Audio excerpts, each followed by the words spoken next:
بسم الله الرحمن الرحيم. عن أبي هريرة رضي الله عنه قال رسول الله صلى الله عليه وسلم: إنك في زمان من ترك فيه عشر ما أمر هلك، ثم يأتي زمان من عمل فيه بعشر ما أمر نجا۔ حضرت ابو ہریرہ رضی اللہ عنہ سے روایت ہے کہ رسول اللہ صلی اللہ علیہ وسلم نے فرمایا کہ تم اس وقت ایسے زمانے میں ہو کہ جو کوئی اس زمانے میں احکام الہی کے صرف 10ویں حصے پر عمل چھوڑ دیں تو وہ ہلاک ہو جائے گا،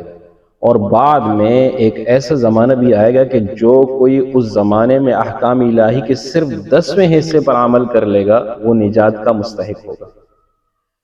رسول اللہ صلی اللہ علیہ وسلم کے مبارک زمانے میں آپ کی صحبت اور براہ راست تعلیم و تربیت اور معجزات کے مشاہدے کے نتیجے میں ایسا ماحول بن گیا تھا کہ احکام الہی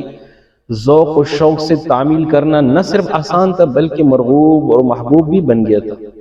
اللہ اور رسول صلی اللہ علیہ وسلم کی اطاعت اور فرمانبرداری طبیعت ثانیہ بن گئی تھی۔ اس ماحول اور اس ایمانی فضا میں جو شخص احکام الہی کے پیروی میں تھوڑی بھی کوتاہی کرتا،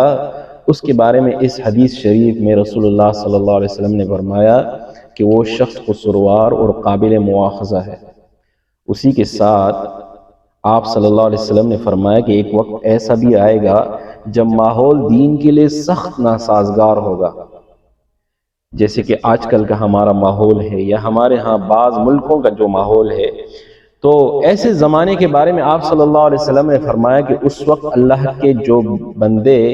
دین کے تقاضوں اور شریعت کے احکام پر تھوڑا بھی عمل کر لیں گے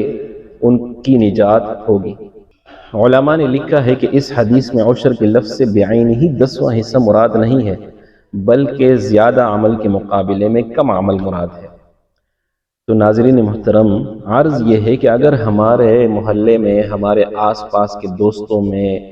بعض بے راہ رو نوجوانوں میں سے اگر کوئی مسلمان بھائی، کوئی مسلمان دوست اور عزیز نیکی کا ایک چھوٹا کام یا چھوٹا سا عمل بھی کرتا ہے یا کرتا ہوا نظر آتا ہے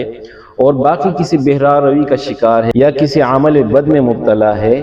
تو ہمیں چاہیے کہ ہم اس شخص کے اس ایک چھوٹے عمل کو بھی چھوٹا اور حقیر نہ سمجھیں، ان کو کسی بھی قسم کا طعنہ نہ دیں، جگہ جگہ اس کی کمی بیان نہ کریں، بلکہ اس بے راہ رو شخص کے لیے دعا کے ساتھ ساتھ مزید فکر مند ہو جائیں کہ مجھ سمیت وہ نوجوان یا وہ شخص بھی دین پر مکمل طور پر عمل کرنے والا بن جائے، کیونکہ ہم